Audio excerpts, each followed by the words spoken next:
Hey everyone, it's GraysonDel, and I just wanted to put this video out because I just finished book 3 of Morningstar. This was an in-process video, so you're gonna see my reactions when I got to chapters 9 and progression of how I felt. I'll be honest with you, Pierce Brown really did irritate me in this one. I was very upset, and I recorded it raw the same day I found out some information. It no longer stands. I do want to do the breakdown of the story, explain what happens from the beginning to the middle and then all the way to the end, give a very basic outline of what happens essentially. And then I'm going to keep in my rant of anger I'm going to keep it in there because it's comedic, because I no longer feel the same way. So it's I do want to preference that by, at the time that I had reached a certain point in the book, I was very upset. Then once we got past that point, then I was like, okay, he's a genius. So I do hope you guys enjoy this, and I'm going to start with the rant first, and then I'll get into the breakdown. Leave a like, comment, or subscribe to let me know if you like more stuff like this. Thank you, and I hope you enjoy. Hey everyone, and welcome back to the channel. It's GraysonDel here, and we're going to be doing a spoiler version breakdown for the Red Rising book 3 in the series called Morningstar. And I'm telling you, this book has done nothing but piss me the fuck off. I am so fucking mad at Pierce Brown. I don't know how you go from the first book being like, okay, I can kind of see how this is going. The second book disappoints me. You're losing a lot of good characters here because Darrow is too much of a... Oh man, I'm telling you, I had to take a break there. I just got to chapter... I don't even know which chapter it is. I'm in the audiobook, it's chapter 9 on part 2. But I'm telling you that this is ridiculous. I've never been more upset in my life based on how stupid Darrow is. Character is dumb. There are just things that are unforgivable. There are things that I just can't look past. I can't forgive, and I definitely will never forget. You know what I mean? We're talking first part of the book, we lose Ragnar. That is fucking ridiculous. And we lose Ragnar because of Darrow's stupid plans. I have not been more upset by how stupid a character is. Where in the first book, he made a lot of really good decisions that led to many great wins. Where you're like, damn, this character's got big brains. And like, this book has literally just been the dumbest Darrow I have ever seen. I don't understand how many more people he needs to lose in order for him to start seeing with his eyes that he has to kill people. He's just so forgiving. He's so loving to his enemies. Oh, Roke, I loved you so much. I didn't want to kill him, and I would have want to save him for a new world. Fuck Roke, dude. Roke got everybody fucking killed. Got Fitchner killed. Got Lorne killed. Everybody got killed because Darrow is too much of a coward to do the things that matter. I have not been so angry reading a book. I literally contemplated before making this video. That's how mad I am right now. I contemplated before making this video if I even wanted to continue reading the damn books. This is how pissed off Pierce Brown has made me. And this is the first time I am doing an angry rant because this book pissed me the fuck off. It is lividly unacceptable. They ask you how you are, you just have to say that you're fine when you're not really. Sorry, I gotta take a break. You just can't get into Come it. back. I gotta take a break. We'll come back. This book takes place a couple months after the second book. Lorne and all these people are dead. Ares, I don't know how to explain it. So let me put it like this. Darrow was captured at the end of the second book. And then he was essentially put away for 1 year inside of solitary confinement. This guy has been seeing nothing but darkness and only can see people in his dreams. That's all Darrow's experienced in the very first half of this book. Everybody thought this motherfucker was dead. Everybody thought Darrow was dead. And it took So this is the weird thing. So 3 months after being captured, the Golds put on a display saying that they captured Darrow. They used some type of a ripper to essentially recreate somebody else in Darrow's image and then tried to kill him. Or they did kill him. And then Ares, whoever that is now, essentially goes for the save, right? A lot of people were killed to try to prevent this assassination from happening, turning Darrow in some way into a martyr, but he died, supposedly. I'll let that go. Darrow's captured for mad long, and then all of a sudden when he shows up again, he gets saved by people, and you got this really cool brother-sister duo called Trig, and you got Holiday. Now, they're both Nakamura. They're really badass Greys, and they're like Praetorians, so they're really high-ranking Greys. They're originally from Earth, so Terra in this universe, and they're just really good soldiers. And it's I have not been more upset with Darrow this entire time. Every bad decision, every thing that leads to someone dying has been because Darrow is too stupid to just accept, to let things go. I don't like Trig and Holiday literally have one mission: save Darrow. I don't think Vitra was gonna die at all. Vitra didn't even know Darrow was a Gold, and only through being saved by him at the cost of Trig's life did she have a different appreciation, is what I would like to call it, to the cause and understanding. Plus, she was angry with her sister being a traitor, one, shooting her in the back, and all these other things. Victra didn't end up dying in the second book. Fair. Find out Ares is now, Severo now takes the position of his father as Ares and tries to live on the rebellion, doing things his way. And mind you, Severo he's a warrior, he's a fighter. Severo is not a leader. So Dancer did all of the leading, Severo did all of the face. And that was what it is. You got, I don't even know what's going on there. So Ragnar has this amazing idea to go and take Darrow with him and Mustang, and then their idea is to pretend to be Gold's refugees trying to leave an island or one of the planets to get away from the rebellion.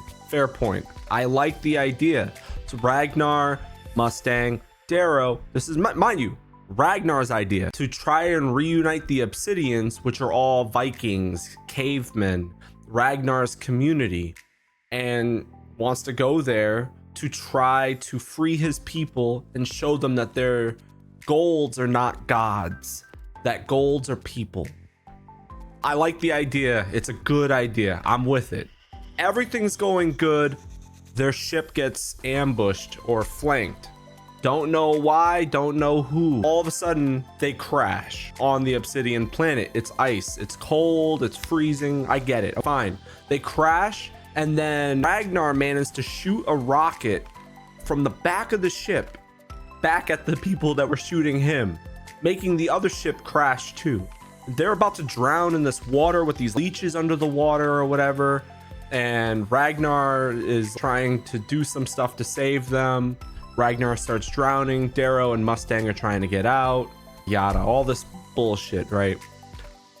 It's really fucking cold. They don't know what they're doing.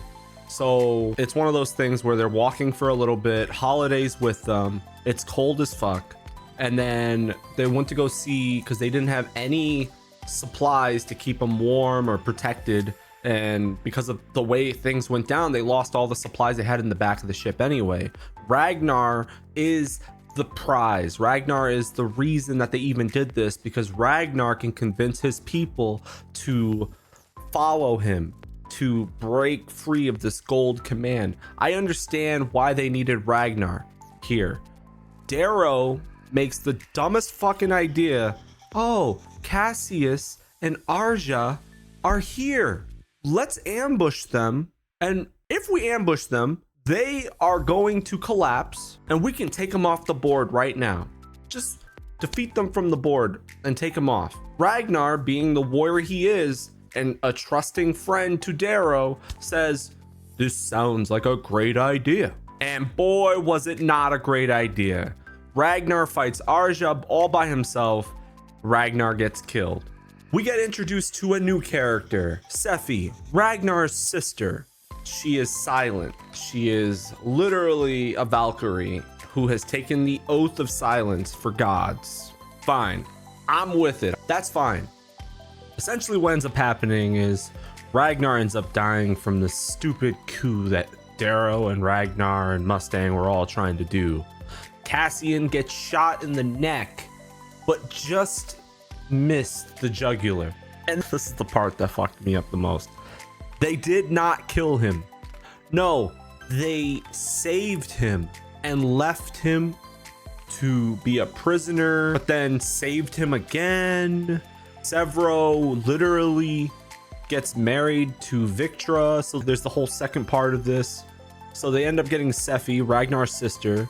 That goes down a whole thing. End up killing Roke because Roke, but it's weird, so they don't kill Roke. Roke commits suicide because he's so drawn to the idea of his honor and being a gold and how the rebellion is against the society that Roke is a part of. Whatever. It's the dumbest thing in the world. So Roke commits suicide. At least that's honorable.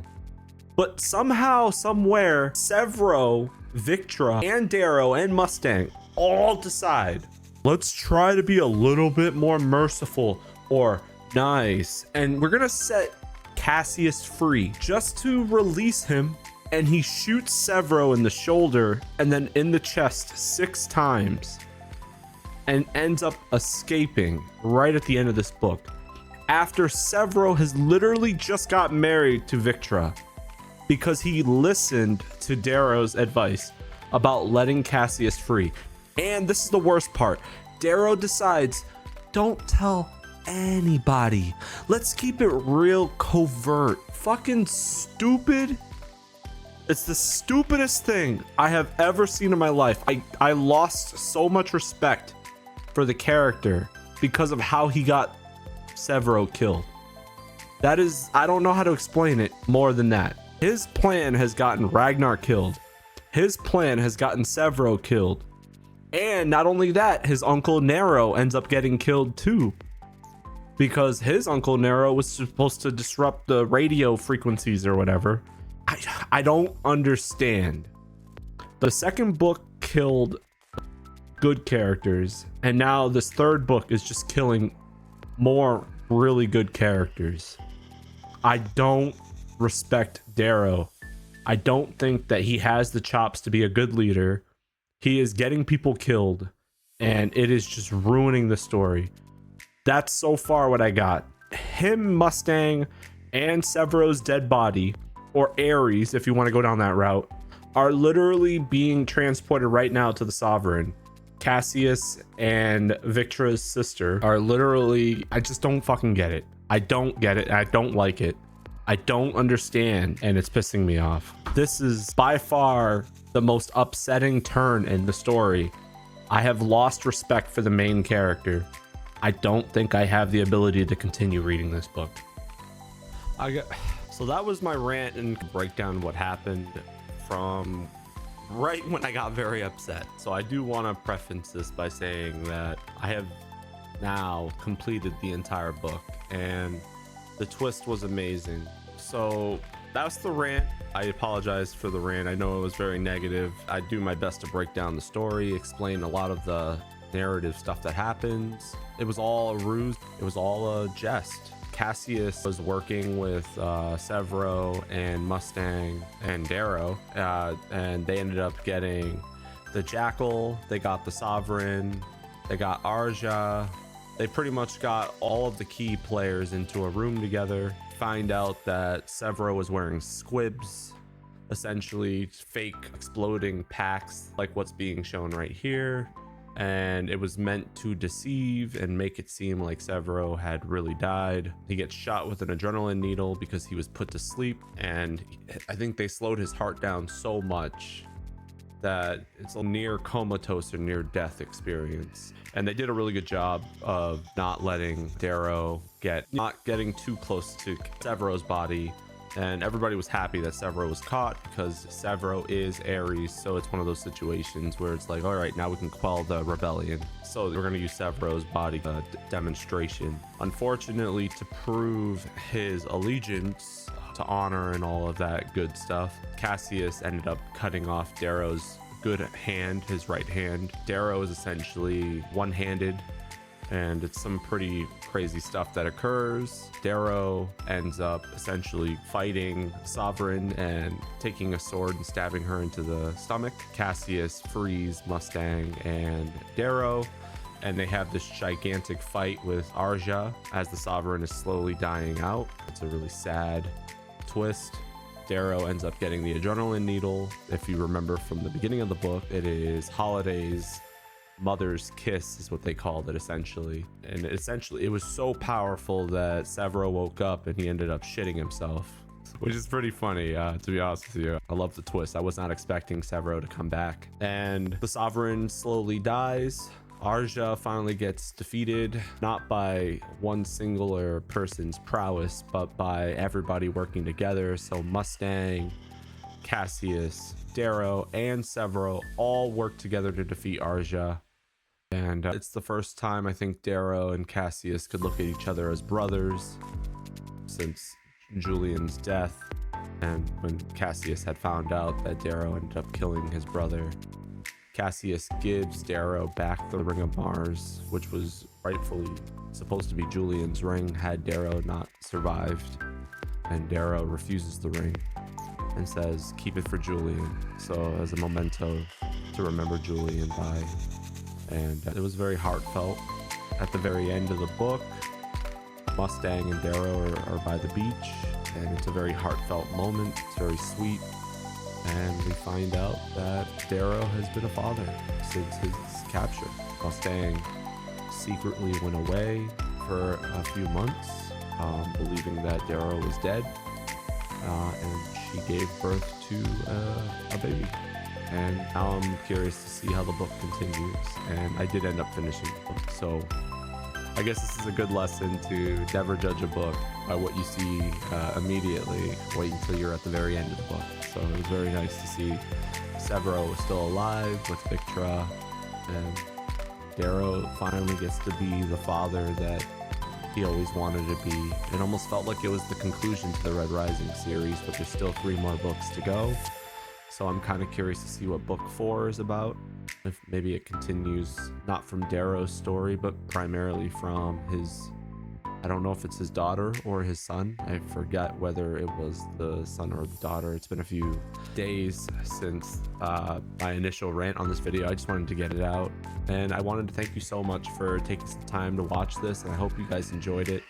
If you do end up enjoying this, please do leave a comment down below. Subscribe. I love to always reply to comments, and I'm going to be working on a review of the Mangard Pros. I'm still using them. They're beautiful headphones. Thank you so much, and have a great day. Bye-bye.